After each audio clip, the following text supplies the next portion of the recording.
Welcome back, guys, to the highlights of the Mitropa Cup, day number 2, round number 2.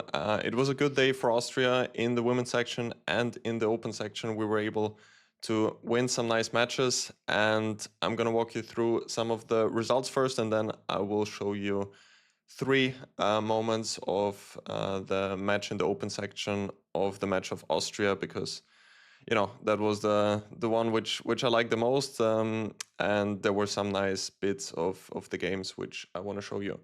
So first of all, let's have a look at the results of round number 2. Here we see the women's section. Austria was able to beat Switzerland, which is a great result considering also what I said in the previous video, that Switzerland is usually a very strong team, and they were able to win 2.5 to 1.5 on board number 1 was the deciding win. So that was great for Team Austria. Then we see Ukraine continuing the good results with a win against France. Pretty important match, I think, for the overall standings in the long run, since I think those two teams are the ones competing for something in the event for sure. Then we see Germany with a pretty young team playing 2-2 against Slovenia.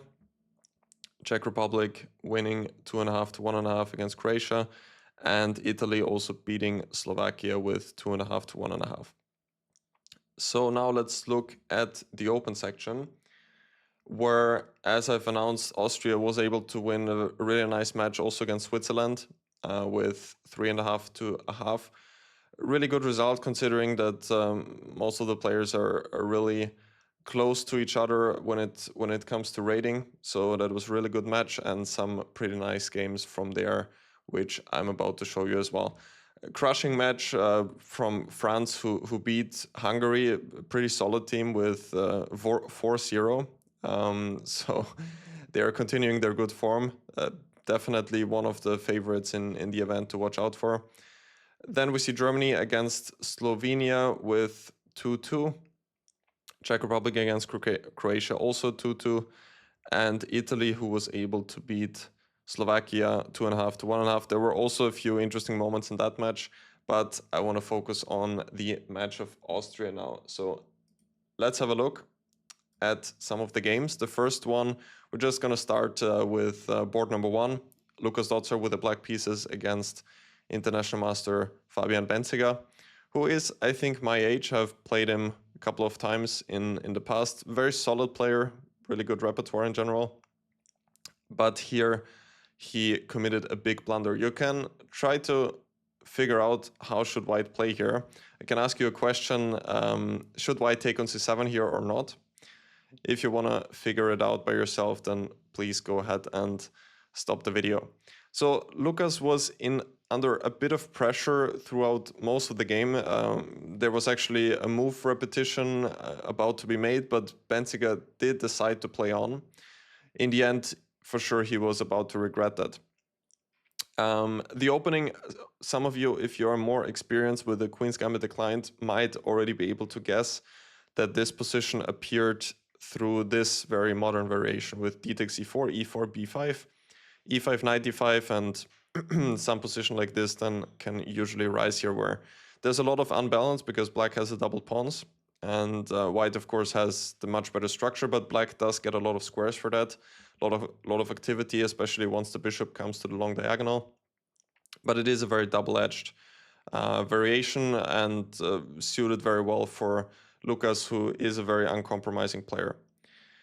All right, so let's go to the moment back again.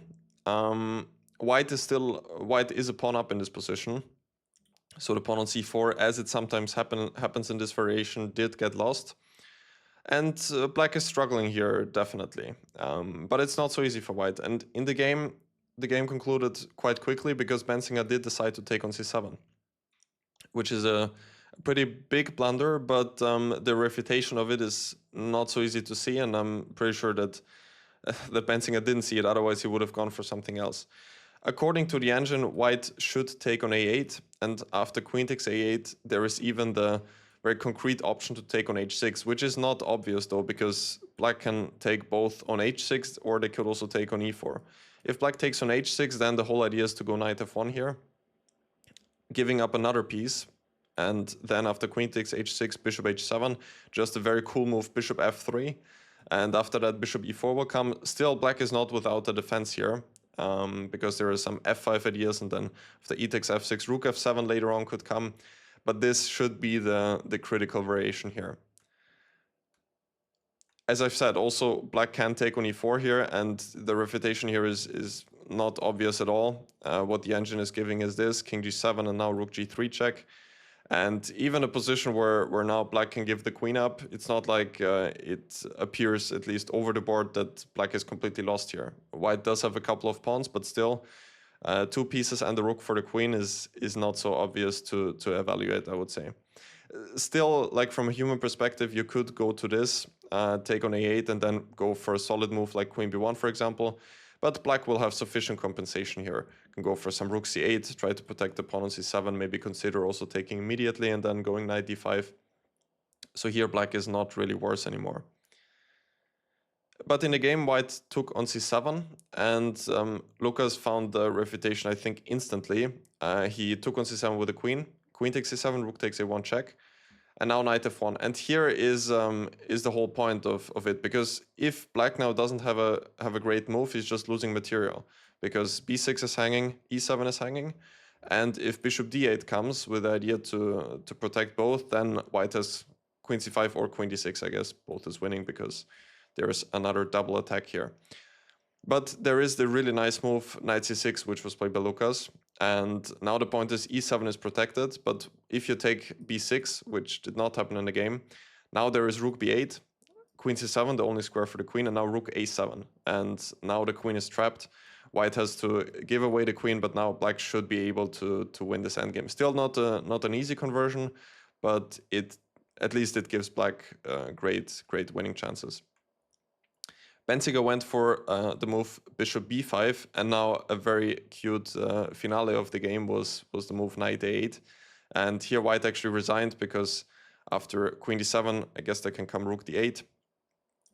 And if queen b7, rook b8, and then if the queen goes back, then in the end, is there rook a7 here? That should be winning. Maybe also knight b6 is possible, but this appears to just win the queen. Again, white, I guess, can try to get some material, but here also something will drop off here. The knight on e4 is even not protected, so that's not working at all. So therefore, white did resign after the move knight a8. Very nice finale in the end, and some nice calculation done here. So that was our board number 1. I'm actually skipping board number 2, even though my student Peter Ballant was able to secure a draw against their highest rated player, Peng Li Min, grandmaster around 25-40, I think, currently. Also was an interesting game and very complicated, but I wanted to focus on the other ones. Namely, next up we have Laurens Bormann on board number 3 against Oliver Kurmann, who is also playing in the same team with me in Germany in FC Bayern. And it started out with a closed Catalan. I think that Laurens was under some pressure in the opening stage, but then he was able to slowly, I would say, outplay his opponent. And here is where all of it started. And I have to say that I was really impressed by his maneuvering in this game. It is now kind of a French structure, very, very typical. And as you can already see, or as you probably are aware, usually in the structure, the pawn on d4 is kind of an issue for white. It can often be weak.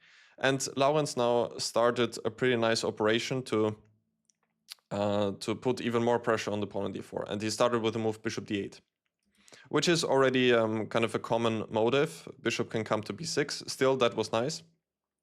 But after that, he found another really nice regrouping, which is now the knight on d7 is not really doing that much. And where can it go? It could try to go to the b5 square. However, it is a pretty long way. But how could you possibly get there? There's only one route that kind of makes sense, and it was also played by Laurens, which is knight to b8 with the idea to go knight a6, knight c7, and now knight b5. And for white, it's not so easy what they can do here. White tried to go h5, or white did go h5, but now just h6, stopping white from getting h6 himself. This is a pretty important move. But after that, it's not so simple how white can continue on the king side. I guess he could start with g4, f4 immediately. In the game, he played king h2 first, knight a6, and now f4. But this is probably a little bit too slow. F5 is going to come, and it was still sort of okay in the game later on. However, at least at the moment, I see that knight g4 is a better move. Maybe already looking at some sacrifices on the king side with knight takes h7, followed by bishop d3 perhaps. Like knight c7 here is not even working well anymore because of bishop d3. And then I guess that knight takes h6 is a big threat. So knight g4 does appear to be a better defense in this position. But white went for f4, and now the whole plan worked nicely here with knight c7. Another nice shot in this position was actually knight c5, completely unexpected. Because white cannot take due to queen takes c5, and then if the knight moves, there's going to be queen g1. So that's a really nice idea, which I'm not sure I would have spotted myself here just because it's so unexpected, but otherwise it's a great move because the knight can come to e4. That was another pretty nice idea here. But he followed his plan with knight c7, which makes a lot of sense. And now he did get the knight to b5 and had a pretty good success here. Now already black is clearly better. Later on the game became quite complicated, but I think he was always kind of in the driving seat from here on and was able to win the game eventually. But I was quite happy to see these ideas like bishop d8, bishop b6, and also just in general, even though maybe the engine is not like fully happy with that idea because they can come up with some defense on the king side, I think it shows a nice understanding in here to just try to improve the knight. Of course, you could also argue for a move like bishop a6, which I'm not sure that it's objectively worse here. Just to try to exchange the bad bishop on b7 would have also made a lot of sense. But I'm not sure that I ever like saw this specific idea trying to get the knight to b5, and it really shows a nice long-term thinking here because it's not like an immediate plan. You need 1, 2, 3, 4 moves to get the knight there. So that I thought was pretty nice. All right, so let's go to the last board of Austria and Switzerland with Florentin Stickler, the youngest team member of Austria. I think he's 13 or 14 years old. He's also playing for my club in Vienna, SK Otterkring. And I also did play with him in the Bundesliga there. He was also on the final board.